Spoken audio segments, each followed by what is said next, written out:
Je salue chacun d'entre vous. Cette semaine a été très difficile avec des épisodes de racisme et de préjugés, dus également au Covid-19 qui se sont produits partout dans le monde, des bouleversements économiques, du chômage et bien d'autres défis à travers la planète. Et dans tout cela, Dieu nous appelle à être ses mains et ses pieds pour apporter la guérison et l'espoir à ceux qui nous entourent. Michée, chapitre 6, verset 8 est l'un de mes versets préférés. Je le partage souvent avec de nombreux dirigeants mondiaux lors de nos réunions. C'est un verset puissant. Il est dit « On t'a fait connaître ô homme ce qui est bien, et ce que l'Éternel demande de toi, c'est que tu pratiques la justice, faire ce qui est juste. » Mais vous savez quoi ? Nous ne faisons pas toujours ce qui est juste.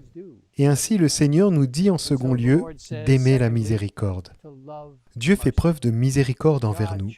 Nous devons faire preuve de miséricorde envers les autres, les aider dans les moments difficiles,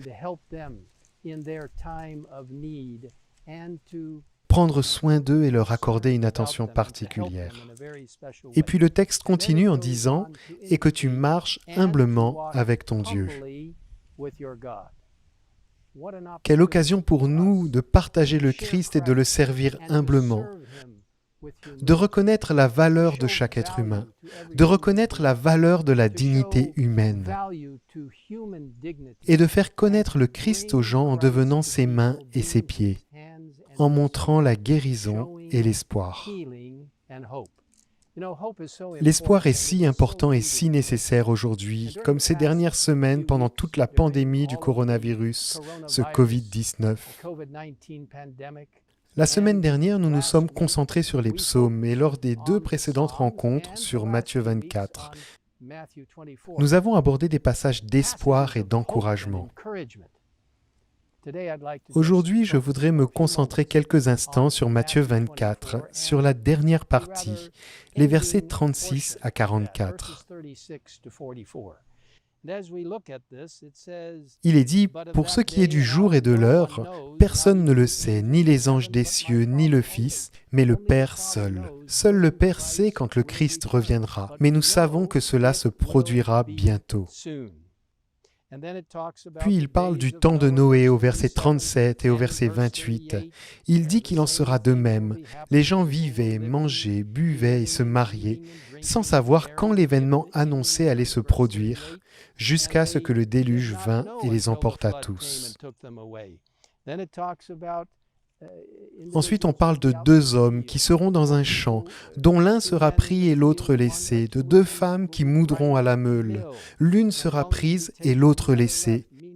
Ce qui signifie que chacun de nous doit être prêt quand le Seigneur reviendra, parce que nous ne savons pas quand cela arrivera. Et ceux qui ne sont pas prêts demanderont aux montagnes et aux rochers, « Tombez sur nous pour mourir ». Mais ceux d'entre nous qui attendent avec impatience le retour du Christ, ceux qui ont pu partager l'espoir et la guérison avec d'autres, lèveront les yeux et verront le Seigneur venir et s'en réjouiront.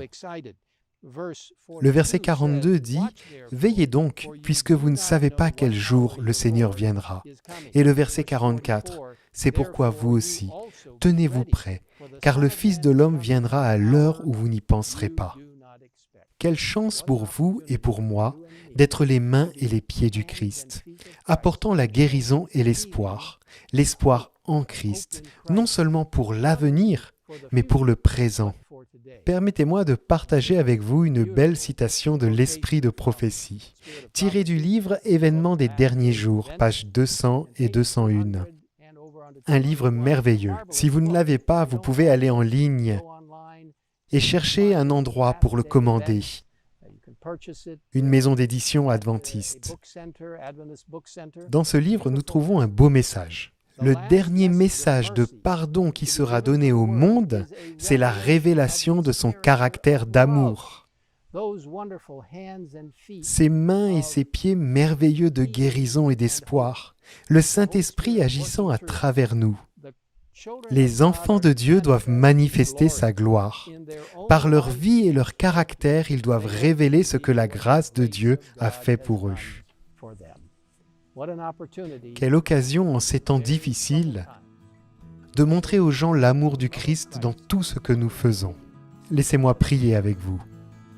Notre Père qui es aux cieux, nous te remercions pour ce merveilleux encouragement et pour l'espoir que nous avons en Jésus qui reviendra bientôt, et pour la vie que nous pouvons vivre en abondance ici sur cette terre, alors que nous partageons avec d'autres d'une manière sensible et attentive le message, devenant les mains et les pieds de la guérison et de l'espoir. Que l'amour du Christ coule à travers chacun de nous, afin que les gens soient attirés vers le Seigneur et connaissent le message des 3 anges et que Jésus revienne bientôt, alors que nous le servons chaque jour, aidant les autres à suivre les traces du Christ.